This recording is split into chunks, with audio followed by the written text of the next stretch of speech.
në Kosovë automatikisht me miratimin e kushtetutës, siç është Deklarata Universale për Drejtat e Njerëzit, siç është Konventa Europiane për Drejtat e Njerëzit dhe protokollet për sjelljes së saj, siç është Konventa për parandalimin e diskriminimit të gruas etj. etj. Unë, si kryetar i Partisë së Drejtësisë, në vazhdimsi e kam cekur këtë dimension të problemit, pra çështjen e respektimit të një lirie themelore të njeriut për manifestimin publik të bindjeve ose besimit të njeriut. Kjo është përvojë, është traditë e shteteve më demokratike në botë, merrni Shtetet e Bashkuara të Amerikës, merrni shumë shtete të Bashkisë Evropiane. Me këtë rast, dua të theksoj se shumë herë bëhen edhe ngatrime të qëllimta ose të pa qëllimta ndërmjet mbulesës në kokë, për të cilët angazhohet Partia e Drejtësisë kuptim të respektimit të kësaj të drejte. Të merremi vesh se Partia e Drejtësisë nuk angazhohet edhe brenda institucioneve shkollore. Absolut.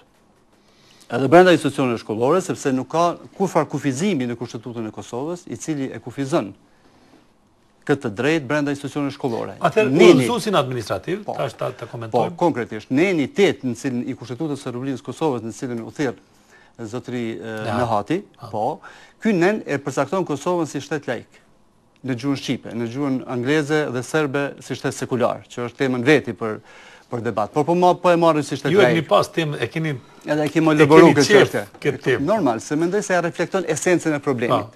Marrëdhënies së shtetit ndaj institucioneve fetare dhe komuniteteve fetare. Por, po ndalem në këtë dimension. Kushtetuta e Kosovës e përcakton Kosovën me nenin 8 si shtet laik. Por, Kushtetuta e Kosovës njëkohësisht në tërësi i respekton dy fakte. Një janë institucionet shtetërore publike dhe dy janë qytetarët e Republikës Kosovës.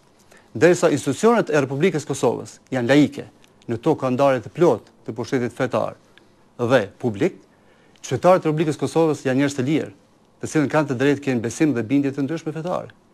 Dhe atyre nuk mund t'ju imponohet obligimi nga shteti që duhet të privohen nga drejtë atyre të manifestojnë bindjet ose besimin e tyre fetar. Prandaj, kjo është çështje e marrëdhënies së shtetit dhe qytetarit.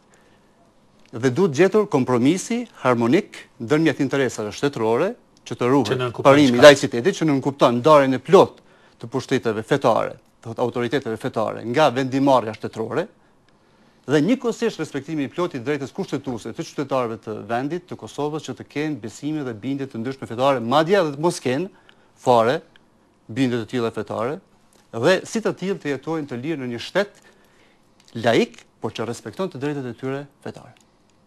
Dhe unë mendoj se ky udhëzim administrativ, të cilin e ka sjellë Ministria e Arsimit, është diçka që nuk ka qenë prezente as në legjislacionin e kaluar. Do të është në kundërshtim me Kushtetutën? Absolut në kundërshtim me Kushtetutën dhe me gjitha konventat ndërkombëtare në cilat Kushtetuta jon thirret. Sepse automatikisht bën ndesh me nenin 38 paragrafin 3, i cili thotë askush në tekstin e Kushtetutës fillon me askush nuk mund të detyrohet ose të ndalohet. Mirë, faleminderit, do kthehemi më vonë për këtë çështje sot. Zoti Bajgora e ndëgjuat zotin Agani, por një shpjegim don pse u zhdash të protestohet, pra arsye se ka qenë rruga e fundit për të deklaruar për atë që quhen e drejtë atyre vajzave me shamia për të hyrë në objektet shkollore e institucionet e Kosovës. Bismillahirrahmanirrahim. Së pari, një vërejtje ndosh një sugjerim që e quajtë këtë një demonstrat. Unë besoj që kjo është një term pak se më jorash, por kjo ka qenë një protestë paqësore për të artikuluar qartë kërkesat që komuniteti musliman mendohet se po i bën si shkelje drastike ndaj drejtave themelore njerëzore. Demonstrimi nuk është i dhënshëm megjithatë. Po megjithatë protestë më duket pak më e butë, kështu sepse ka qenë edhe në thirrjet publike ka qenë një protestë paqësore. Megjithatë, unë këtë aspekt e kundëroj nga dy çështje. E para, siç e përmend doktor Feridi, është cënim i të drejtave themelore të lirëve të njeriut, dhe e dyta është një diskriminim në baza fetare, për arsye se, siç u cek në për shumë dokumente të Kushtetutës sonë, me ligj secili njeri ka të drejtë të shpreh bindjet e veta fetare pa kurrë paragjykimi, pa qenë i cënuar apo i diskriminuar në çfarë forme qoftë. Çështja tjetër, pse ka ndalë protestë? Ne si Bashkia Islame e Kosovës në vazhdimsi për vite me radhë kemi kërkuar dhe vazhdojmë të kërkojmë që të respektohen maksimalisht të drejtat elementare fetare në këtë vend. Dhe me qenë se Kosova, si një shtet i ri, dhe gjithë shpresojmë që të jetë një shtet demokratik si model edhe për rajon edhe për Evropën, që në këtë shtet për të cilin është derdhur shumë gjak, megjithatë të respektohen maksimalisht gjitha të drejtat pa marrë parasysh se çfarë do komuniteti takojnë. A ka qenë nevojshme kjo protestë? Unë këtë protestë e shoh si një artikulim të shoqërisë civile, parasysh se në këtë shtet secili ka të drejtë të protestojë, sepse është një drejtë e garantuar me ligjet, me kushtetutë, prandaj nuk shoh asgjë të keqe në këtë rast që në vazhdimsi të këtë protesta, jo vetëm për Shamin, por edhe çështje të tjera që e mundojnë popullatën e Kosovës. E dyta, kisha pas dëshirë që zotri Nehati të na shpjegojë udhëzimin e ri administrativ, a është i njëjti apo ka ndryshuar diçka, sepse në udhëzimin e kaluar 7 këty 2009, neni 4 paragrafi 13 desisht e ndalon bartjen e uniformës fetare. Prandaj unë jam i bindur se edhe në ministri paksa i kanë ngatruar gjërat, sepse Shamia nuk është uniformë fetare në radhë e parë. Ne duhet të kuptojmë se Shamia as nuk është simbol islam, por është parim islam. Prandaj për këtë arsye ne si Bashkia Islame mendojmë se e drejtë elementare e çdo vajze, çdo femër muslimane është bartja e Shamis, e cila është pjesë përbërëse e besimit të saj. Nëse ne do të ndalonim Shamin vajzave, atëherë do t'i diskriminojmë nga aspekti fetar. Kjo do të binte njësoj sikurse t'u ndalonte xhamatlive të shkojnë në xhami të falen. Prandaj në këtë drejtim dëshirojmë ta qartësojmë një herë përgjithmonë se Shamia nuk paraqet simbol fetar, sikurse që është kryqi te krishterët, por është një parim fundamental i besimit islam.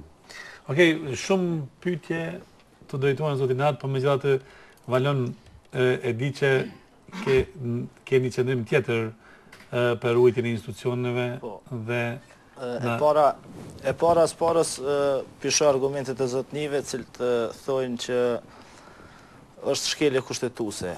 Kosova është shtet sekular, jena sistem demokratik, demokracia nuk është e drejta, demokracia nuk është e vërteta, demokracia është shumica.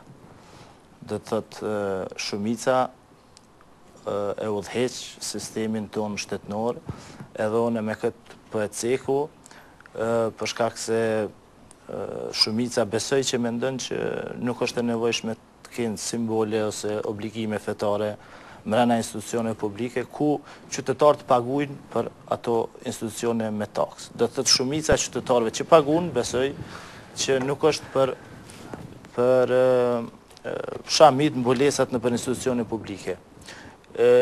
I dyti aspekt që po konsiderohet si shkelje drejta të njeriut, nuk është sepse islami ushtrohet, është ushtruar edhe më herët në Kosovë, edhe kjo është protesta e parë që e kemi pa të lloji, domethënë, e cila ndoshta do të ishte pa imagjinueshme deri në vitin 2000, cilën e shoh më shumë që pse ka ndodhur tash. Këtë e shoh kështu, unë e shoh si një rritje e kërkesës për islam politik, dhe e shoh që është një nevojë e re për partitë që i mbështesin këto, sikur partia e zotrisë, që të vinë me një ofertë tre. Do të thotë e para që ka e kom vrejt me këtë protest nuk kanë qenë ato simbolet shamijat, mjekrat e gata, edhe ata besimtar ma fundamental islamik, por e kom vrejt një nevojë e re që po vjen për një përfaqësim politik të islamit. E dyta, që ka shoh në këtë protest është që me një forma tjetrën është përzi kleri islamik ose hoxhallar me xhami në politikën e Kosovës. Edhe kjo është... Ki argumente për këtë? Po, se cila xhami, jo ndjeni edhe zotri, ndoshta nga Bashkia Islame, e ka pas një shpallje ku i ka ftu gjithë besimtar që të dalin në protest dhe komplet ai organizimi ose mbledhja e njerëzve për organizimit për dalin në protest vjen prej xhamive dhe klerikëve islamik, cilët i kanë përdorur do të shtëpitë e tyre fetare për të organizuar këtë protest. Tash si ta komentojmë këtë, do të thotë kërkesa është që të aplikojmë mbulesën në për shkolla publike. Tash unë e kisha ngritur një çështje. Këtë gjë e kanë dalë shtetet evropiane, e kanë dalë Hollanda, Belgjika, gjitha shtetet që kanë bazë sekulare dhe janë